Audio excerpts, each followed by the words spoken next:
नमस्कार, मैं हूं रवि सक्सेना और आप मेरे साथ देख रहे हैं रुहेलखंड समाचार। इस समय उत्तर प्रदेश की राजनीति से एक बहुत बड़ी खबर आ रही है, जहां उत्तर प्रदेश में हरदोई में आजम खान के बेटे अब्दुल्ला आजम बंद हैं। उनसे अभी अभी मुलाकात की है नगीना सांसद चंद्रशेखर ने मुलाकात करके क्या कुछ बोला है, किन किन पर निशाना साधा है, बातों बातों में उन्होंने बहुत कुछ इशारा दिया है। वहीं आज कुंदरकी में अखिलेश यादव एक जनसभा को संबोधित करेंगे अपने प्रत्याशी रिजवान के समर्थन में, लेकिन उसके बाद जो समीकरण बदल रहा है, आजम खान के परिवार से मिलने पहुंच रहे हैं अखिलेश यादव, क्योंकि अखिलेश यादव को कहीं ना कहीं भनक लगी थी क्या अब्दुल्ला आजम से कोई ना कोई शख्स आज यानी कि 11 नवंबर को मुलाकात करेगा, और उसी को भाप गए अखिलेश यादव। और अखिलेश यादव ने अब मुलाकात की है। अखिलेश यादव मुलाकात करेंगे आजम के परिवार से, तो कहीं ना कुछ खिचड़ी पक रही है।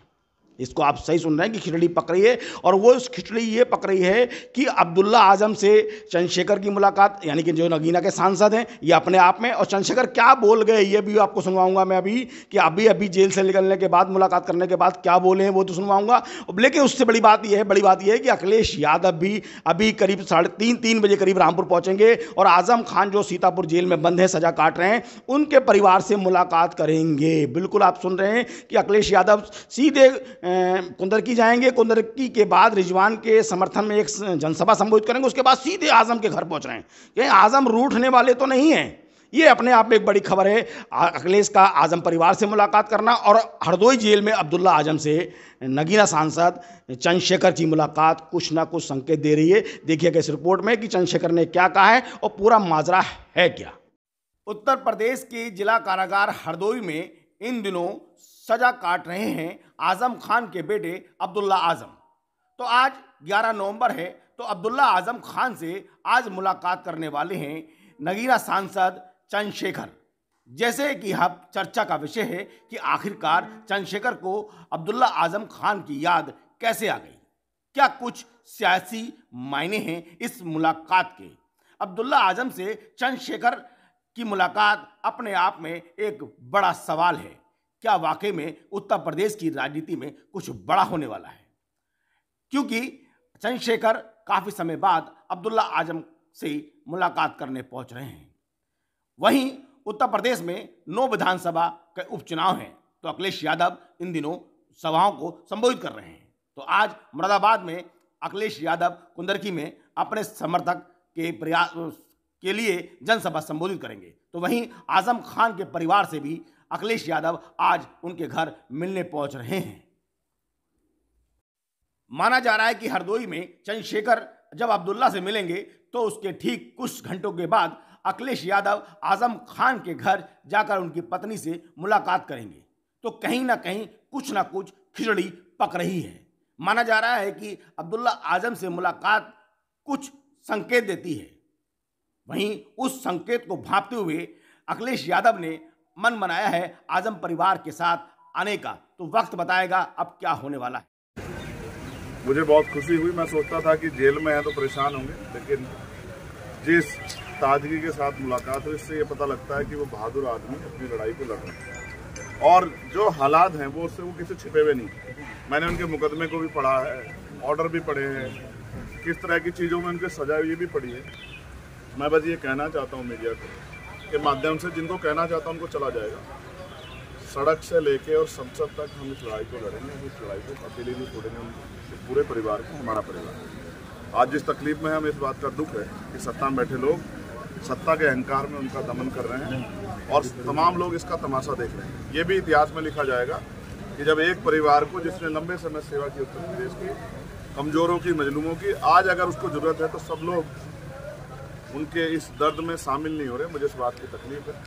और जिस तरह के फर्जी मुकदमे लगा के और तमाम चीज़, जब वादी कह रहा है कि मेरा कोई नुकसान नहीं हुआ है, सरकार कह रही है कि हमने कुछ खरीदा नहीं है, लेकिन फिर भी सजा सजा सजा, रोज़ नए मुकदमे, ये सब ये साबित करती हैं कि ये सरकार की देखरेख में हो रहा है। जब मौका मिलेगा, आगे ताकत बढ़ेगी, इन सारे फर्जी मुकदमों की जाँच कराई जाएगी, और फर्जी मुकदमे करने वाले उन अधिकारी कर्मचारियों का विशेष ख्याल रखा जाएगा जिन्होंने ये सब चीज़ें, इस अपराध को, ये गैर कानूनी है तो इलीगल है, तो ये अपराध है, इस अपराध को खारिज करने में सरकार की मदद संयोग है कि आज आपकी अब्दुल्ला से मुलाकात हुई और आज अखिलेश यादव भी रामपुर में जो है इनके परिवार से मिल रहे हैं, क्या ये इसका क्या मतलब समझे? मैं क्या कह सकता हूँ? आप देखिए, ये उनका अधिकार है। अखिलेश जी बड़े अच्छे नेता हैं और आज उनको परिवार की याद है, मिलने गए हैं तो ये अच्छी बात है, जाना चाहिए। लेकिन मुझे मेरे छोटे भाई से मिलना था।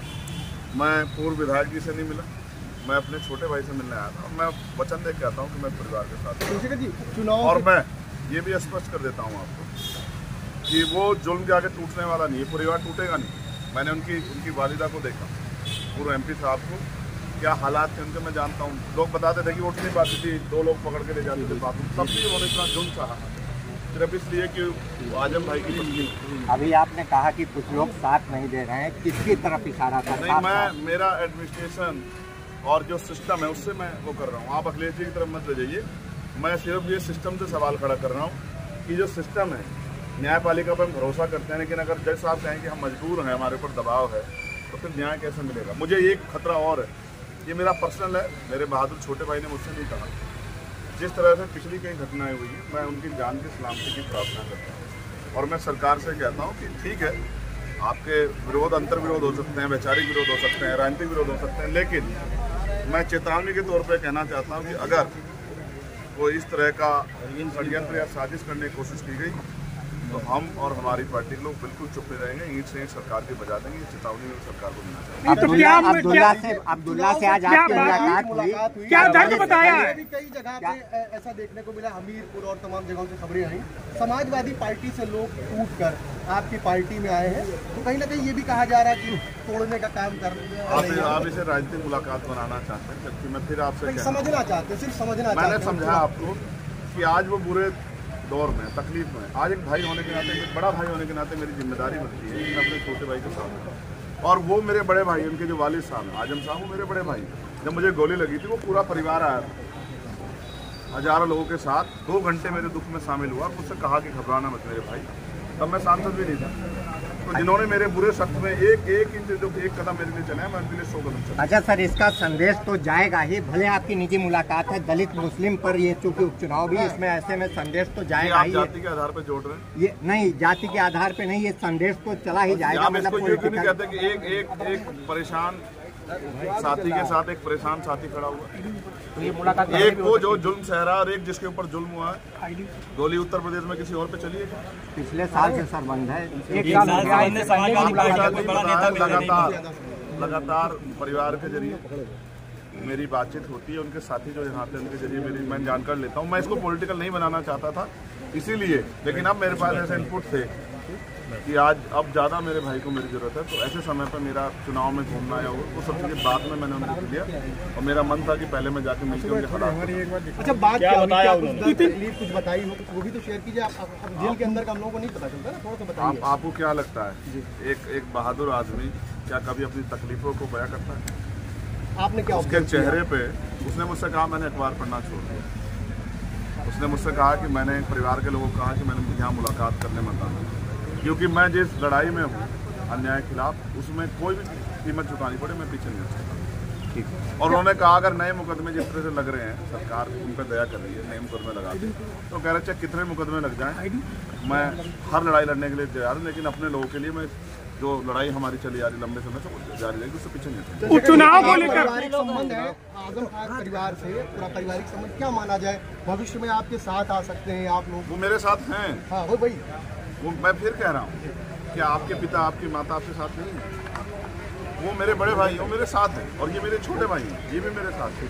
राजनीतिक तौर पर भी साथ, तमाम सियासी मायने निकाले जा रहे हैं, ये माना जा रहा है कि 2027 की तैयारी है। आप मीडिया का बंधुओं का काम ही सूत्र ढूंढना है, तो आप लोग निकालो अपनी तरफ से, लेकिन मैं आपकी बात स्पष्ट कर चुका। और राजनीतिक लाभ की वो होती या तो फिर मैं सीधे आजम भाई से मिलने जाता, लेकिन जहाँ जरूरत थी वहाँ गया। और बहुत जल्द जो है मैं आपको फिर कहता हूँ कि ये बादल भी जो हैं, काले बादल भी हटेंगे। ठीक है, जो घनघोर बादल मुसीबत होगी भी हटेंगे और एक सवेरा भी आएगा और फिर से उतनी ताकत मिलेगी जिस ताकत के लिए हम लोग प्रयास करें। ठीक करो, ठीक है, यार टूटने का काम करें। हमने कहा, उस पर हमने नारा दिया है, पढ़ेंगे तो आगे बढ़ेंगे।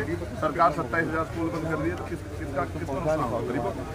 तो गरीबों विरोधी सरकार को जनता लोग उपचुनाव में जवाब। अच्छा, एक सवाल और बता दीजिए सर, आज योगी जी ने अखिलेश यादव को गुंडों का CEO कहा है, क्या सहमत है, कितना सहमत है? अब ये तो आप योगी जी से पूछिए, वो पता नहीं क्या क्या बोलते रहते हैं। आप क्या सोच आप मुझे बताओ, एक चुनाव मुख्यमंत्री जो 7 साल से मुख्यमंत्री, उत्तर प्रदेश जनता को क्या संदेश देती है? देश की जनता को, केंद्र में सरकार आपके कि भाई बटोगे तो खटोगे। नमस्कार, मैं हूं रवि सक्सेना। अगर आपको मेरी ये वीडियो अच्छी लगी हो तो आप सब्सक्राइब और लाइक जरूर कीजिएगा, और हाँ, हमें सब्सक्राइब और फॉलो करना ना भूलें ताकि आपसे कोई नया अपडेट छूट ना पाए। जी हाँ, आप ध्यान रखें, हमारे साथ जुड़े रहिएगा रुहेलखंड समाचार पर, और ये बेल आइकन को जरूर दबाते रखिए।